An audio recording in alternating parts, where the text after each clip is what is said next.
Morning students. अज असी निबंध करांगे हरमंदर मुस्कुराउंदा है। ठीक है जी, ये जिहड़ा निबंध है ये कुलबीर सिंह कांग का लिखिया होया।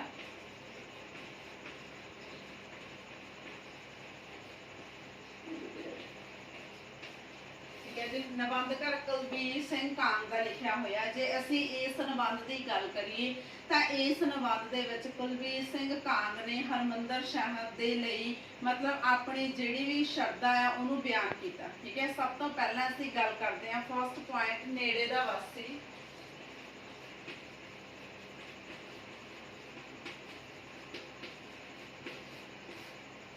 निबंधकार अपनी गल करता भी वह अमृतसर का जंपाला। ठीक है, कई नगरों के विच रहन तो मगरों कहता वो इत्थे वसिया। उहदा जिहड़ा घर सी बचपन दे विच श्री दरबार साहिब दीयां जिहड़ियां बादियां परिक्रमा सी उहदे आसे पासे मकान बनया होया सी। ठीक है, कहता जदों भी सवेरे सवेरे अमृत वेले रागी गुरबाणी का गायन करते सी तां उस समय दे विच जिहड़ी कलाकार की पहली टुणकार सी मतलब पहली आवाज़ सी जदों इन्हां दे अमृत वेले कन्नां दे विच पैंदी सी तां इन्हां दी मतलब नींद टुट जाती सी। ठीक है, कहता उस वेले पिता जी ते दादी जी भी जाग जाते सी ते बिस्तरे दे विच लेटे ही अमृत बाणी का पाठ करते सी।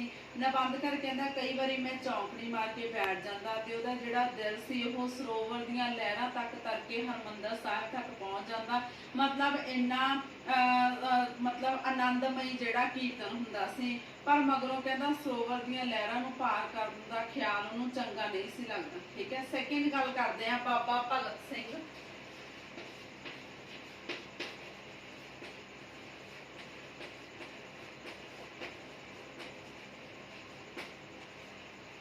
निबंधकार दसदा कहता उहदी गली दे विच एक बाबा भगत सिंह रहिंदा सी जिहड़ा कि जाप साहिब दा पाठ करदा सी। ठीक है, वो एक वड्डा रंगड़ सी। कहता उन्हें निक्का जिहा कमरा लिया होया सी जिथे कमरे दे विच वो किराए ते रहिंदा सी। कहता उन्हें विआह नहीं सी करवाया। वो सवेरे इशनान करदा सी ते संपूर्ण पाठ करन तो मगरों हरमंदर साहिब दी हजूरी दे विच हाज़री भरदा सी ते सारिਆਂ ਨੂੰ ਉੱਚੀ आवाज़ दे विच जागण लई कहंदा सी। कहंदा इस तो पिछों ਉਹ सुखा रगड़दा ते दसम गुरु की अरदास तो पहला आशांदा आप छकदा ते फिर सारी दिहाड़ी साधुआं मलंगां की सेवा करदा। कहंदा ਉਹਦੇ ਕੋਲੇ मतलब किसी भी चीज़ का घाटा नहीं सी। सब तो पहला वो आप प्रशादा सकदा सी ते उस तो बाद जिन्ने भी साधु संगत होया सारिਆਂ की सेवा करदा सी। ठीक है, मतलब किसी नूं भी किसी चीज़ च कोई कमी नहीं सी आउण दिंदा। ठीक है जी, पॉइंट है अमृत वेला।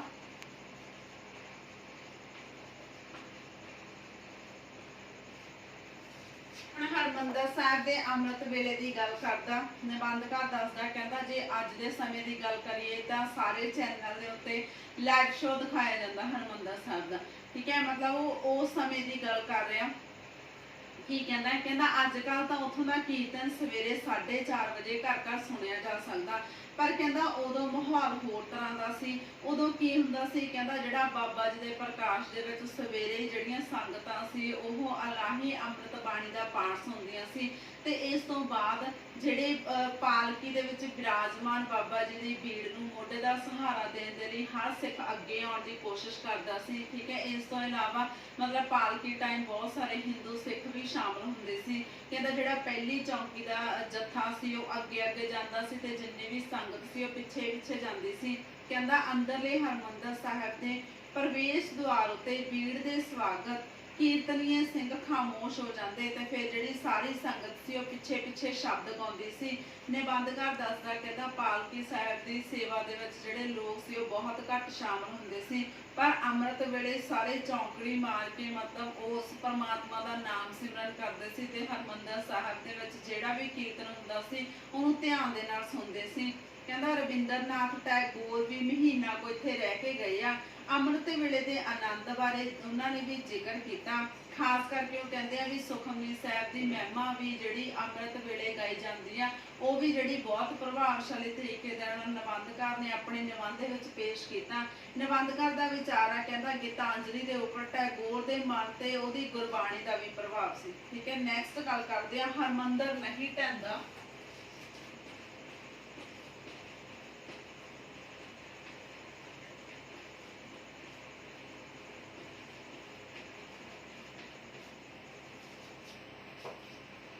ਨਿਬੰਧਕਾਰ ਦੱਸਦਾ ਕਹਿੰਦਾ 1984 ਈਸਵੀ ਦੇ ਵਿੱਚ ਉਹਦਾ ਜਿਹੜਾ ਮਨ ਬਹੁਤ ਦੁਖੀ ਹੋਇਆ ਸੀ, ਠੀਕ ਹੈ, ਜਦੋਂ ਉਹਦੇ ਬਿਰਧ ਮਾਤਾ ਜੀ ਨੂੰ ਕਰਫਿਊ ਤੋਂ ਬਚਾਉਂਦੇ ਹੋਏ ਆਪਣੇ ਅਜੀਤ ਨਗਰ ਦੇ ਵਿੱਚ ਪਹੁੰਚੇ ਸੀ। ਤਾਂ ਉਸ ਸਮੇਂ ਜਦੋਂ ਨਿਬੰਧਕਾਰ ਨੂੰ ਅੰਮ੍ਰਿਤਸਰ ਦੇ ਢਹਿ ਢੇਰੀ ਹੋਣ ਦੀ ਖਬਰ ਮਿਲੀ ਤਾਂ ਉਹਦਾ ਜਿਹੜਾ ਮਨ ਸੀ ਉਹ ਬਹੁਤ ਜ਼ਿਆਦਾ ਉਦਾਸ ਹੋਇਆ ਸੀ, ਠੀਕ ਹੈ। ਉਹਨੇ ਆਪਣੀ ਮਾਤਾ ਜੀ ਨੂੰ ਕੀ ਕਿਹਾ ਸੀ, ਕਹਿੰਦਾ ਬੀਬੀ ਜੀ ਹਰਮੰਦਰ ਵੀ ਢੱਠੇ ਨੇ, ਇੱਟਾਂ ਚੂਨਾ ਸੰਗਮਰਮਰ ਤੇ ਸੋਨੇ ਦੇ ਨਾਲ ਹਰਮੰਦਰ ਨਹੀਂ ਬਣਦਾ। ਕਹਿੰਦਾ ਹਰਮੰਦਰ ਤਾਂ ਮੇਰੇ ਮਨ ਵਿੱਚ ਵਸਦਾ, ਭਾਵੇਂ ਕਿ ਢਹਿ ਢੇਰੀ ਹੋ ਚੁੱਕਾ, ਭਾਵੇਂ ਕਿ ਮਤਲਬ ਲੱਖਾਂ ਜਿਹੜੇ ਮੁਸਲਮਾਨ ਨੇ ਉਹਨਾਂ ਨੇ ਇਹਨੂੰ ਢਹਿ ਢੇਰੀ ਕਰ ਦਿੱਤਾ, ਪਰ ਜਿਹੜਾ ਹਰਮੰਦਰ ਆ ਉਹ ਤਾਂ ਮੇਰੇ ਮਨ ਦੇ ਅੰਦਰ ਵਸਦਾ, ਠੀਕ ਹੈ। ਨੈਕਸਟ ਪੁਆਇੰਟ ਹੈ ਸ਼ਾਮ ਦਾ ਵੇਲਾ। ਸ਼ਾਮ ਦਾ ਵੇਲਾ ਹੁਣ ਪਹਿਲਾਂ ਨਿਬੰਧਕਾਰ ਨੇ ਨਿਬੰਧ ਦੇ ਵਿੱਚ ਸਵੇਰ ਦੀ ਗੱਲ ਕੀਤੀ, ਅੰਮ੍ਰਿਤ ਵੇਲੇ ਦੀ, ਹੁਣ ਸ਼ਾਮ ਦੇ ਵੇਲੇ ਦੀ ਗੱਲ ਕਰਦਾ। ਕਹਿੰਦਾ ਜਦੋਂ ਅਕਾਲ ਤਖਤ ਸਾਹਿਬ ਦੀ ਪਹਿਲੀ ਮੰਜ਼ਲ ਤੇ ਰਹਿ ਰਿਹਾ ਸੀ, ਅਰਦਾਸ ਤੋਂ ਮਗਰੋਂ ਸਾਹਿਬਜ਼ਾਦਿਆਂ ਤੇ ਨਿੱਜੀ ਸ਼ਾਸਤਰਾਂ ਦੇ ਦਰਸ਼ਨ ਕਰਵਾਏ ਜਾਂਦੇ ਸੀ। ਕਹਿੰਦਾ ਉਹ ਵੀ ਇੱਕ ਮਤਲਬ ਨਿੱਘਾ ਸਰੂਪ ਸੀ। ਕਹਿੰਦਾ ਉਹ ਪਹਿਲਾਂ ਅਕਾਲ ਤਖਤ ਦੇ ਪਵਿੱਤਰ ਆਂਗਣ ਦੀ ਸੇਵਾ ਕਰਦੇ, ਫਿਰ ਉੱਥੇ ਕੀਰਤਨ ਕੀਤਾ ਜਾਂਦਾ ਸੀ, ਠੀਕ ਹੈ। ਫਿਰ ਇੱਕ ਜਿਹੜਾ ਨਾਲ ਸਿੰਘ ਸੀ ਜਿਹੜਾ ਤਬਲਾ ਵਜਾਉਂਦਾ ਸੀ, ਫਿਰ ਸਰੰਗੀ ਵਜਾਈ ਜਾਂਦੀ ਸੀ, ਦੋ ਰਾਗੀ ਹਾਰਮੋਨੀਅਮ ਦੇ ਨਾਲ ਪਾਠ ਕਰਦੇ ਸੀ ਤੇ ਅਰਦਾਸ ਤੋਂ ਮਗਰੋਂ ਵਾਕ ਲਿਆ ਜਾਂਦਾ ਤੇ ਕੁਝ ਲੋਕ ਪੌੜੀਆਂ ਚੜ੍ਹ ਕੇ ਪਹਿਲੀ ਮੰਜ਼ਲ ਦੇ ਛੋਟੇ ਆਂਗਣ ਦੇ ਵਿੱਚ ਇਕੱਠੇ ਹੁੰਦੇ, ਠੀਕ ਹੈ। ਫਿਰ ਉਸ ਤੋਂ ਬਾਅਦ ਗੁਰੂ ਗੋਬਿੰਦ ਸਿੰਘ ਜੀ ਦੇ ਸੁਨਹਿਰੇ ਤੀਰ ਦਿਖਾਏ ਜਾਂਦੇ ਸੀ, ਬਾਬਾ ਦੀਪ ਸਿੰਘ ਜੀ ਦੇ ਸ਼ਾਸਤਰਾਂ ਤੇ ਦਰਸ਼ਨਾਂ ਦਾ ਭੋਗ ਪਾਇਆ ਜਾਂਦਾ ਸੀ, ਠੀਕ ਹੈ। ਸ਼ਾਸਤਰਾਂ ਤੋਂ ਬਾਅਦ ਜਿਹੜੇ ਮਤਲਬ ਲੋਕਾਂ ਦੇ ਵਿੱਚ ਇਹ ਭਾਵਨਾ ਪੈਦਾ ਹੁੰਦੀ ਸੀ ਵੀ ਸਾਨੂੰ ਜ਼ੁਲਮ ਦੇ ਅੱਗੇ ਨਹੀਂ ਝੁਕਣਾ ਸੀ, ਸਾਨੂੰ ਸੱਚ ਦੀ ਖਾਤਰ ਅਸੀਂ ਮਰ ਮਿਟ ਜਾਣਾ, ਠੀਕ ਹੈ। ਫਿਰ ਉਸ ਤੋਂ ਬਾਅਦ ਕਹਿੰਦਾ ਲੋਕ ਘਰੋਂ ਪ੍ਰਸ਼ਾਦੇ ਪਕਾ ਕੇ ਲਿਆਉਂਦੇ ਸੀ, ਅਕਾਲ ਤਖਤ ਦੇ ਸਾਹਮਣੇ ਸਥਾਨ ਤੇ ਬੈਠ ਕੇ ਛਕਦੇ ਸੀ ਤੇ ਚਾਰੇ ਪਾਸੇ ਪਰਿਕਰਮਾ ਕੀਤੀ ਜਾਂਦੀ ਸੀ। ਫਿਰ ਉਸ ਤੋਂ ਬਾਅਦ ਚੌਂਕੀ ਦਾ ਸਮਾਂ ਹੁੰਦਾ ਸੀ। ਨਿਬੰਧਕਾਰ ਦੱਸਦਾ ਕਹਿੰਦਾ ਉਹ ਸ਼ਾਮ ਦਾ ਵੇਲਾ ਮੈਨੂੰ ਅੱਜ ਤੱਕ ਵੀ ਯਾਦ ਹੈ, ਠੀਕ ਹੈ।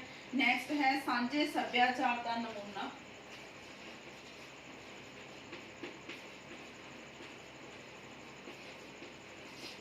ਸਾਂਝੇ ਸੱਭਿਆਚਾਰ ਦਾ ਨਿਬੰਧਕਾਰ ਦੱਸਦਾ ਕਹਿੰਦਾ ਜੇ ਹਰਮੰਦਰ ਸਾਹਿਬ ਦੀ ਗੱਲ ਕਰੀਏ ਤਾਂ ਸਾਡੇ ਸਾਂਝੇ ਸੱਭਿਆਚਾਰ ਕਲਚਰ ਦਾ ਨਮੂਨਾ, ਠੀਕ ਹੈ। ਮਤਲਬ ਉੱਥੇ ਕਿਸੇ ਵੀ ਜਿਹੜੇ ਧਰਮ ਦੇ ਲੋਕ ਆ, ਚਾਹੇ ਹਿੰਦੂ ਆ ਚਾਹੇ ਮੁਸਲਮਾਨ ਆ, ਮਤਲਬ ਕਿਸੇ ਵੀ ਸੱਭਿਆਚਾਰ ਦੇ ਨਾਲ ਸੰਬੰਧ ਰੱਖਣ ਵਾਲੇ ਲੋਕ ਆ ਉਹ ਹਰਮੰਦਰ ਸਾਹਿਬ ਦੇ ਵਿੱਚ ਮੱਥਾ ਟੇਕ ਸਕਦੇ। ਇਸ ਲਈ ਅਸੀਂ ਕਹਿ ਸਕਦੇ ਹਾਂ ਵੀ ਜਿਹੜਾ ਨਿਬੰਧਕਾਰ ਨੇ ਸਾਂਝੇ ਸੱਭਿਆਚਾਰ ਦੇ ਨਮੂਨੇ ਨੂੰ ਪੇਸ਼ ਕੀਤਾ, ਠੀਕ ਹੈ ਜੀ। ਨੈਕਸਟ ਪੁਆਇੰਟ ਹੈ ਮੱਧ ਤੇ ਅੰਤ। ਨਿਬੰਧਕਾਰ ਦੱਸਦਾ ਕਹਿੰਦਾ ਵੀ ਹਰਮੰਦਰ ਸਾਹਿਬ ਦੇ ਨਗਰ ਦੇ ਨਾਲ ਪਿਆਰ ਤੇ ਲਗਨ ਦਾ ਜ਼ਿਕਰ ਵੀ ਕੀਤਾ ਗਿਆ। ਕਹਿੰਦਾ ਹਰਮੰਦਰ ਸਾਹਿਬ ਦੀ ਗੱਲ ਕਰਾਂ ਤਾਂ ਅੱਜ ਤੋਂ 70-75 ਸਾਲ ਪਹਿਲਾਂ ਕਹਿੰਦਾ ਇੱਥੇ ਰਹਿਣ ਵਾਲੇ ਜਿਹੜੇ ਨਿਰਮਲ ਸਾਧ ਸਿੰਘ ਸਾਧੀਏ ਹੋਏ ਆ, ਠੀਕ ਹੈ। ਇਸ ਤੋਂ ਇਲਾਵਾ ਜਿਹੜੇ ਕੀਰਤਨੀਏ ਹੋਏ ਆ ਜਿਹੜੇ ਕਿ ਕੀਰਤਨ ਕਰਦੇ ਸੀ, ਮਤਲਬ ਉਹ ਸਵੇਰੇ ਅੰਮ੍ਰਿਤ ਵੇਲੇ ਪਾਠ ਕਰਦੇ ਸੀ, ਫਿਰ ਉਸ ਤੋਂ ਬਾਅਦ ਦੁਪਹਿਰੇ ਕਰਦੇ ਸੀ ਤੇ ਸ਼ਾਮ ਨੂੰ ਰਹਿ ਰਸ ਦਾ ਤੇ ਅਰਦਾਸ ਦਾ ਪਾਠ ਕਰਦੇ ਸੀ, ਠੀਕ ਹੈ। ਕਹਿੰਦਾ ਰਹਿ ਰਸ ਤੇ ਅਰਦਾਸ ਤੇ ਮਗਰੋਂ ਗੁਰੂ ਸਾਹਿਬਾਂ ਤੇ ਹਥਿਆਰਾਂ ਦੇ ਦਰਸ਼ਨ ਕਰਵਾਏ ਜਾਂਦੇ ਸੀ। ਜਿਹੜੀਆਂ ਸੰਗਤਾਂ ਸੀ ਉਹ ਹਮ ਹਮਾ ਕੇ ਪਹੁੰਚਦੀਆਂ ਸੀ, ਠੀਕ ਹੈ। ਤੇ ਕਹਿੰਦਾ ਇਸ ਤੋਂ ਇਲਾਵਾ ਚੌਂਕੀ ਸਾਹਿਬ ਦੇ ਨਾਲ ਸੰਬੰਧਿਤ ਬੋਲੇ ਦੀ ਸੇਵਾ ਤੇ 1984 ਵਿੱਚ ਹਰਮੰਦਰ ਸਾਹਿਬ ਤੇ ਅਕਾਲ ਤਖਤ ਦੇ ਹੋਏ ਦੁਖਾਂਤ ਦਾ ਜ਼ਿਕਰ ਵੀ ਕੀਤਾ ਗਿਆ। ਕਹਿੰਦਾ ਨਿਬੰਧਕਾਰ ਨੇ ਅੰਤ ਦੇ ਵਿੱਚ ਇਹ ਵੀ ਦੱਸਿਆ ਬਈ ਮਹਾਪੁਰਸ਼ਾਂ ਦੀ ਹੌਸਲਾ ਅਫਜ਼ਾਈ ਇਹ ਸੁਣਾਈ ਦਿੰਦੀ ਆ ਵੀ ਜਿਹੜਾ ਹਰਮੰਦਰ ਸਾਹਿਬ ਆ ਉਹ ਸਦਾ ਹੀ ਕਾਇਮ ਰਹੂਗਾ, ਠੀਕ ਹੈ। ਮਤਲਬ ਜਿਹੜਾ ਇਹ ਨਿਬੰਧ ਆ ਮਤਲਬ ਉਹ ਨਿਬੰਧਕਾਰ ਨੇ ਪ੍ਰਭਾਵਸ਼ਾਲੀ ਤਰੀਕੇ ਨਾਲ ਪੇਸ਼ ਕੀਤਾ। ਕਹਿੰਦਾ ਭਾਵੇਂ 1984 ਦੇ ਬਾਅਦ ਮਤਲਬ ਢਹਿ ਢੇਰੀ ਹੋ ਚੁੱਕਾ ਸੀ, ਪਰ ਕਹਿੰਦਾ ਇਹਦੀ ਜਿਹੜੀ ਸ਼ੋਭਾ, ਇਹਦੀ ਜਿਹੜੀ ਪਵਿੱਤਰਤਾ ਉਹ ਅੱਜ ਵੀ ਸਾਡੇ ਮਤਲਬ ਪੰਜਾਬ ਦੇ ਵਿੱਚ ਹਰਮੰਦਰ ਸਾਹਿਬ ਦੇ ਵਿੱਚ ਕਾਇਮ ਰਹੂਗੀ, ਠੀਕ ਹੈ। ਨੈਕਸਟ ਪੁਆਇੰਟ ਹੈ ਸਦਾ ਮੁਸਕਰਾਉਂਦੇ।